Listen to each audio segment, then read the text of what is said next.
Y después de 3 largas semanas de no haber subido podcast, de estar en un silencio profundo, de hacer promesas incumplidas de que voy a subir y no subo nada, por fin resurjo como la ave fénix y hoy vamos a tener este 15º episodio de podcast y tercera parte de Corazones Heridos. Si tienes a la mano un café o una agüita de valeriana, ven, tráetela y siéntate porque el episodio va a estar muy intenso. ¡Empezamos!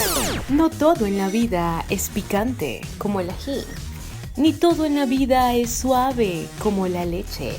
Ají o leche, el podcast que estabas esperando, con Yami Martillo. Muy buenos días, buenas tardes, buenas noches, buenos todos. Soy Yami Martillo y estoy feliz, estoy hiperactiva. Me he tomado algunas tazas de no sé qué porque estoy muy contenta, estoy re feliz de poder estar aquí, de poder compartir este presente con ustedes en medio de una cuarentena, en medio de tantas situaciones que han pasado. Bueno, pues te invito a que te alejes un ratito de las noticias, de las cosas que pueden estar pasando a tu alrededor y te tomes este tiempo conmigo porque vamos a oír una historia muy interesante. ¿Alguna vez ustedes han escuchado esta frase?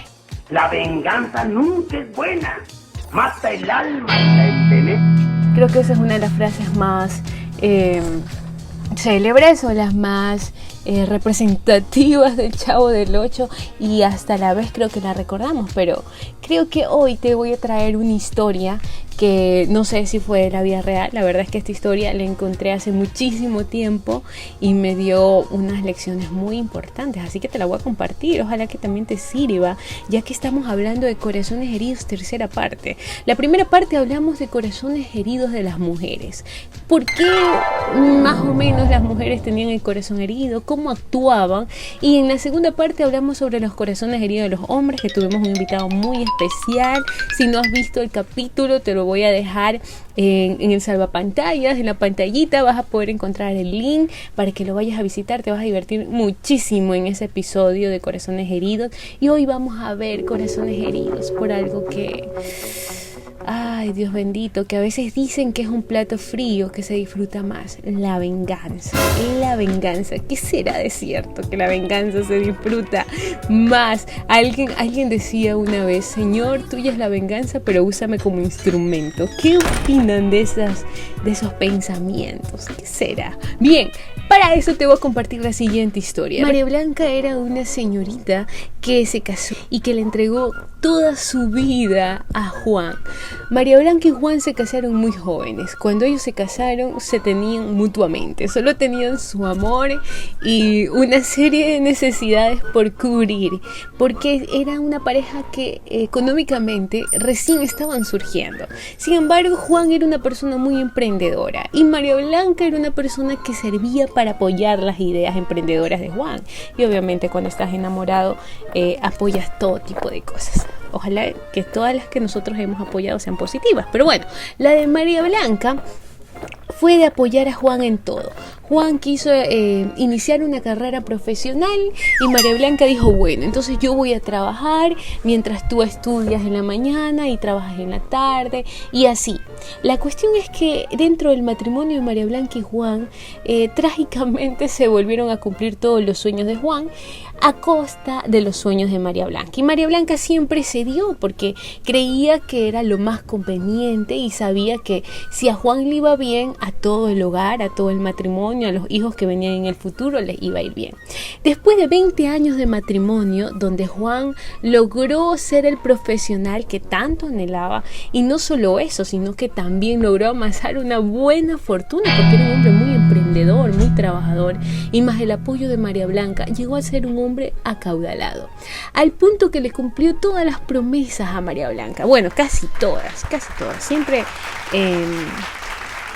puede ser que en algún momento nos hacen algunas promesas, pero del 100% hay que ver cuáles cumplen. Por ejemplo, en el caso de María Blanca, Juan siempre le prometió que él iba a trabajar muy duro con el apoyo de ella y que le iba a comprar una casa hermosísima. Esa promesa se la cumplió. Se la cumplió. Se la cumplió porque le compró casi que una mansión, una casa re hermosa, una chulada de casa, como abiertamente digo, una belleza de casa, una casa para pasar la cuarentena, por ejemplo. Una casa increíble, una casa increíble. Sin embargo, a los 20 años, Juan, como que dijo, bueno, ya María Blanca está linda, pero vio o puso sus ojos en una de sus secretarias. Y es así como esta secretaria logró, como dice la Biblia, cautivar o encarcelar la preciosa alma del varón a tal punto de que logró hacer que existan problemas dentro del matrimonio de ellos, que de ley ya estaban desde mucho antes. Y Juan, al verse involucrado sentimentalmente con su secretaria y al ver que su secretaria lo que más deseaba era que él se separe y irse a vivir a esa hermosa mansión, pues él accedió a eso. Primero que le solicitó a María Blanca fue el divorcio. Y obviamente dentro del divorcio estaba esa casa que él había prometido, con unos buenos abogados, con una coimita por aquí, con una coimita por allá. Logró Juan quedarse con la mansión que en principio se la había comprado a María Blanca. Es así como le llegó a María Blanca la notificación, una vez aprobada por el juez y todo el trámite del lío legal, le llegó una notificación que tenía 3 días para desalojar esa mansión por la cual ella había sacrificado sus sueños, por la cual ella había hecho tantas y tantas peripecias por cumplir el sueño familiar, entre comillas, alejándose de su propio sueño.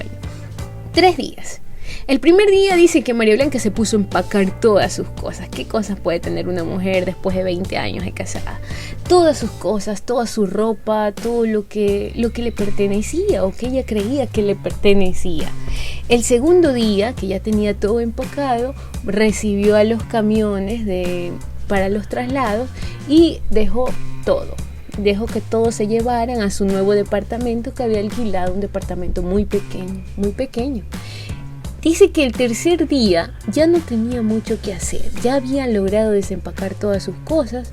Su esposo obviamente ya no estaba desde hace algún tiempo en la mansión, desde que tenía su nueva aventura. Entonces el tercer día ella dijo, voy a hacer lo que me encanta. ¿Qué es lo que le encantaba a María Blanca? Y que seguramente le encanta por ahí a mucha gente. Los mariscos. Se empezó a preparar un banquete. ¿Qué digo un banquete? Un buffet completo de distintos tipos de mariscos, camarones, ostiones, conchas, el delicioso cangrejo con coco que es tan rico y deseable en esta cuarentena. Todo, absolutamente todo, un buffet de mariscos deliciosísimo. Se lo comió todo y como ustedes saben, cuando uno come mariscos siempre quedan espinas, siempre queda el carapacho del cangrejo, siempre queda las conchas, siempre queda algo. Y lo que ella hizo fue, no botó eso, sino que lo recogió. Y algo que le encantaba a María Blanca de su casa y que mientras ella comía ese delicioso banquete, ella decía, voy a extrañar esto. Es que ella había hecho que la casa de sus sueños, la cual había sido promesa de Juan, tenía que ser una casa llena de muchas ventanas. De hecho, la casa estaba llena de ventanas y cortinas. A ella siempre le encantó las ventanas, una mujer de ventanas abiertas. Definitivamente, cuando ella terminó de comer y al ver todos esos desechos, ella ideó un plan en pro de su venganza, porque obviamente ella estaba con el corazón herido por el hombre por quien ella había sacrificado tanto por 20 años de su vida. Es así como María Blanca se toma en el tercer día después de ese delicioso banquete la tarea de bajar todas las cortinas. Sacó todas las cortinas que había en su casa, que por cierto eran muchísimas por el modelo de la casa que ella había deseado, y en los tubos de la cortina los rellenó con los desechos de marisco. Todos los desechos de marisco los dejó ahí, en todos. Entonces todos los tubos de las cortinas por dentro estaban llenos de desechos de marisco. Colocó las cortinas, limpió y se fue como lo decía la orden del juez.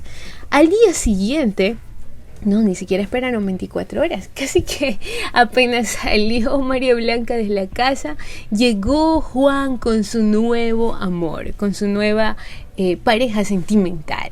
Y los primeros días parecía una luna de miel completamente perfecta. Eran los tórtolos del año. Era una cosa que miel iba, miel venía. cuando cerca del séptimo día empezó a haber algo en la casa. Uy, Dios, Juan no sabía qué hacer. Empezó a echarle la culpa al personal de limpieza de por qué había ese hedor, ese olor atroz.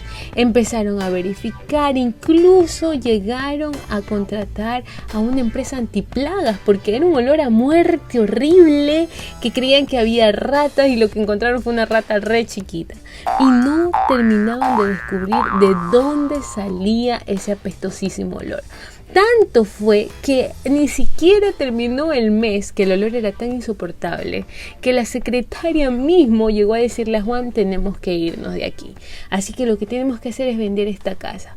Pero era muy tarde, porque ya todo ese barrio residencial se había enterado de que esa era una casa apestosísima, que tenía un hedor horrible, que apestaba a muerte vivita, a muerte vivita, qué risa, que apestaba a muerte. Y ya las empresas de bienes y raíces incluso lo bloqueaban, no querían tener contacto con ellos porque decían que la casa estaba maldita por el hedor, que simplemente esa casa nadie se la iba a comprar. El cabo es que a los 2 meses ya ellos ya no terminaron o ya no pudieron aguantar más y tuvieron que hacer un préstamo y comprar una nueva casa. Y es así como María Blanca, al enterarse de toda la situación que estaba pasando, se acerca a la casa de ellos a ver unos papeles que se habían quedado entre comillas, pero sí, ella iba con otra intención, ya sabemos las mujeres. Y cuando lo ve a Juan todo deprimido, le dice: ¿pero por qué estás deprimido? Llevas 2 meses con tu nueva pareja sentimental, tan mal te ha ido. Siempre el sarcasmo por delante, por cierto. Y él dice: no, le empezó a contar toda su tragicomedia, que tenían que haber hecho un préstamo y que ahora nadie les quería comprar la casa. Entonces María Blanca le dice: mira, la verdad es que para mí esta casa guarda un valor sentimental muy grande. Aquí vi crecer a mis hijos que ya están en la universidad. Aquí viví tantas cosas que yo le guardo un valor sentimental a esta casa. Entonces, ¿qué te parece si yo te la compro? Obviamente que no te la voy a comprar por el valor de la misma, porque ya sabemos la situación o la maldición que dicen que ha caído sobre la casa. La cuestión es que María Blanca compró la casa, esa mansión, por la 10ª parte de su valor real. O sea, la compró en una ganga. La cuestión es que el día... Y obviamente Juan no desaprovechó la oportunidad. En ese mismo instante firmaron los papeles, toma tu dinero y adiós. Al día siguiente, cuando estaban ellos sacando, Juan y su secretaria, su pareja sentimental, estaban empacando y estaba el camión de embarque llevándose todas las cosas, María Blanca estaba con el abogado en la parte de afuera en su carro, con el abogado de ella. Y de un momento a otro María Blanca se empezó a reír como loca. Se empezó a reír así como cuando uno se ríe cuando ha hecho una mala maña, por ahí ha hecho algo. Se empezó a reír. Y el abogado le pregunta: pero María Blanca, ¿por qué te estás riendo? Estás viendo a tu esposo con la amante que ahora probablemente va a ser la esposa después de que ya se finalice todo el divorcio. Y María Blanca dice: no, dice, es que ellos están cambiando de casa. Dice: claro, pues si te vendieron la casa y una ganga lo que conseguiste. Sí, dice, pero mira que se llevan absolutamente todo. Dice: claro, le dijo al abogado, obvio que se llevan todo. Sí, dice, pero también se llevan todos los tubos de la cortina. Estaban subiendo al camión de embarque todos los tubos de la cortina. Querían dejar la casa pelada para María Blanca y la verdad es que le estaban haciendo un favor. Bueno, pues esta historia nos deja una reflexión muy grande. Y tal vez alguien diga: uy, esto es como para favorecer la venganza. En lo absoluto, esto no es para favorecer la venganza. De hecho, la venganza tiene un dueño. Y si uno quiere adueñarse de eso, está robándose o queriendo quitarle algo a alguien. La venganza tiene un dueño. Y la Biblia dice: mía es la venganza. Es decir, que la venganza es de Él. Si yo quiero coger la venganza por mis propias manos, estaría robándole a Dios algo que a Él le pertenece. Y nadie que le ha robado a Dios le ha ido bien en esta vida. Así que no te muevas, vamos a un pequeño corte porque lo que viene está súper intenso. No todo en la vida es picante como el ají, ni todo en la vida es suave como la leche. Ají o leche, el podcast que estabas esperando, con Yami Martillo. Y estamos de regreso. Te quiero decir, por favor, no te olvides de suscribir. No te olvides de suscribir a nuestro canal. No te olvides de darle me gusta y no te olvides de compartir a todas las personas que tú creas que le va a servir este mensaje de esta servidora de este podcast Ajillo Leche. Bueno, estábamos en la historia de María Blanca. Ay, qué blanca vida la de María, caray.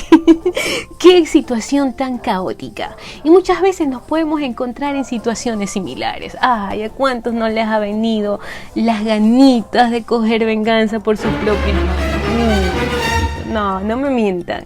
Yo sé que sí. A veces decimos, ya, yo se lo dejo en las manos de Dios, pero a veces uno dice como quisiera ayudarle a Dios. Le dieron unas ideas a Dios, le dieron unas ideotas. Porque somos seres humanos. Esa es parte de nuestra naturaleza, que hasta alguien la podría decir naturaleza pecaminosa.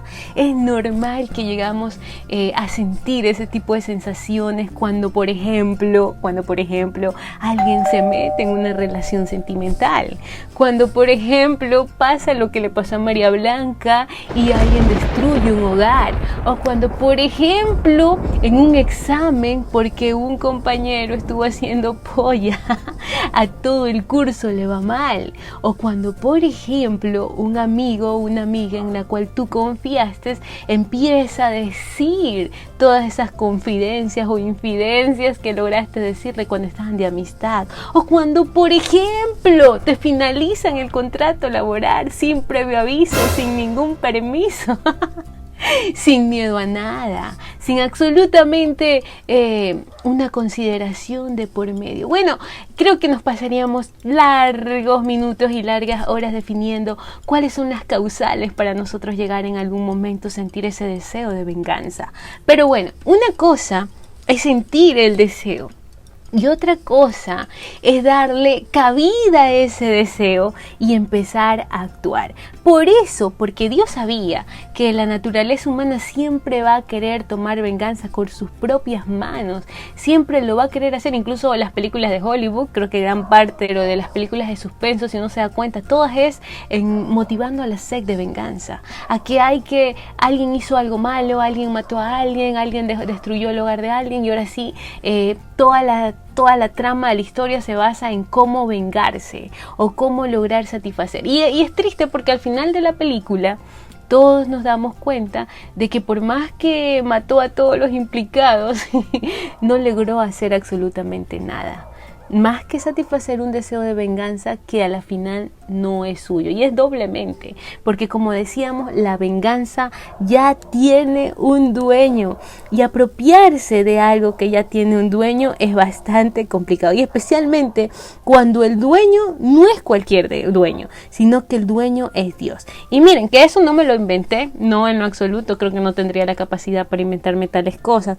Pero si uno ve en la palabra de Dios, hay 3 versículos. El primero, en Deuteronomio 32:35, que dice: mía es la venganza y la retribución, a su tiempo al pie de ellos resbalará, porque el día de su calamidad está cerca, ya se apresura lo que les está preparado. Eso está en la Nueva Biblia de las Américas, la nueva versión. También está en Romanos 12:19, amados, nunca tomen venganza ustedes mismos, sino den lugar a la ira de Dios, porque escrito está: mía es la venganza, yo pagaré, dice el Señor. Y finalmente en Hebreos 10:30, pues conocemos a aquel que dijo: mía es la venganza, yo pagaré, y otra vez el Señor juzgará a su pueblo. En definitiva, la venganza ya tiene un dueño. La venganza ya tiene un dueño. Y por más que digamos, bueno, el que la hace se olvida, pero el que la recibe nunca. Puede ser, tiene razón, más memoria tiene el que recibió el golpe, pero por lo mismo, mejor ocupémonos en curar ese golpe con la ayuda de Dios y dejemos en la mano de Dios, que Él es el dueño, de que Él cobre venganza a su tiempo. Pero muchas veces puede alguien decir: pero ay Dios, esa persona que me hizo tanto mal, esa persona que habló tan mal de mí, esa persona que murmuró de mí, esa persona que hizo esto, X, Y, Z sobre mí, la veo tan bien, cómo prospera, cómo le va de lo máximo. Bueno, pues uno no conoce los tiempos de Dios. Dios se toma el tiempo que Él quiere en hacer las cosas. La verdad es que uno anda apresurado en la vida porque sabe que en algún momento va a salir de esta tierra. Pero a Dios no le apresura nada de esas cosas, ya porque Él es un ser supremamente hermoso, perfecto, que está fuera de todo este margen terrenal. Y me encanta mucho porque, al igual que la historia de María Blanca, es necesario que nosotros dejemos la venganza en las manos de Dios. La cuestión de María Blanca es que ella hizo algo que aparentemente fue una estrategia y ella colocó en esos mariscos, en esos desechos de mariscos, toda esa ira, toda esa rabia y la dejó en un lugar estratégico que a su momento llegó a afectar a los que la habían afectado a ella. Y creo que eso es lo que nosotros debemos hacer. Dejar toda esa ira, dejar todo ese resentimiento, dejar todo ese nudo en el estómago, ese puño que lo tenemos cerrado pero que lo contenemos porque tenemos ganas de dar un buen quiño pero lo tenemos ahí guardado. Dejar todo eso en las manos de Dios. María Blanca lo dejó en unos tubos de cortina. Ella no se puso a refutar ni a decirle a la secretaria ni a él a hacer espectáculos públicos de reclamos, no. Ella simplemente hizo eso. Y creo que eso puede ser un símil para nosotros, de dejar todo eso en las manos de Dios. ¿Y sabes qué va a pasar cuando tú dejes las cosas en las manos de Dios? Va a pasar lo que dice allá en Santiago 1:20. Porque la ira del hombre no obra la justicia de Dios. Cuando tú hayas dejado toda esa ira, cuando hayas depositado mediante la oración, porque es la manera en que uno deposita las cosas en las manos de Dios, mediante la oración, mediante el ruego, mediante la súplica, mediante el lloro, le hayas contado a Dios todo lo que te pasó, cómo te sientes a la final que se burlaron de ti o que pasó esto, yo qué sé cuál será la historia de tu vida, pero cuando lo dejes en las manos de Dios, vas a ver que esa ira ya no va a estar dentro de ti, sino que va a estar en las manos de Él, que es el juez justo y perfecto. Y cuando ya no esté la ira en ti, Dios empezará a hacer justicia por ti. Pero mientras tú y yo estemos airados, sigamos con coraje, y en algunos casos incluso maldicen, que es lo peor que pueden hacer, si seguimos en ese círculo vicioso, lo que va a pasar es que Dios no va a obrar en justicia de nosotros, porque nosotros estaremos buscando nuestra propia justicia y robándole lo que a Él le pertenece, la venganza que es de Él. Bueno, y si tú has estado haciendo todo esto últimamente y no has querido soltar, a la final esas heridas que a la final no es de gente de afuera, a la final son heridas familiares, heridas en el corazón por amigos, heridas en el corazón por ese novio, por ese enamorado, por esa enamorada o por esa chica, yo qué sé. Bueno, pues hoy te invito a que sueltes ese chichón sentimental en las manos de Dios, a que no busques venganza por tu propia cuenta, no, déjale eso a Dios. ¿Para qué quitarle trabajo a Dios? Uno tiene tanto trabajo en esta cuarentena como para coger y empezar a cranear el mal de otro. Mejor empieza a cranear, a pensar en una vida digna, en una vida hermosa, en una vida bella, que solo se logra agarrados de la mano de Dios. Bueno, esto ha sido todo por hoy. Estoy tan feliz de compartir este podcast, de verdad. Espero que estén muy bien, espero que en sus casas no haga falta el alimento, y de todo corazón les doy un abrazo gigante, un abrazo inmenso, los quiero mucho. Soy su servidora Yami Martillo y nos vemos en la siguiente semana en nuestro cuarto episodio de esta serie de corazones heridos. Por favor, no te desconectes de esta señal de ají o leche. Los quiero mucho y oro mucho por ustedes. Un fuerte abrazo. No todo en la vida es picante como el ají, ni todo en la vida es suave como la leche. Ají o leche, el podcast que estabas esperando, con Yami Martillo.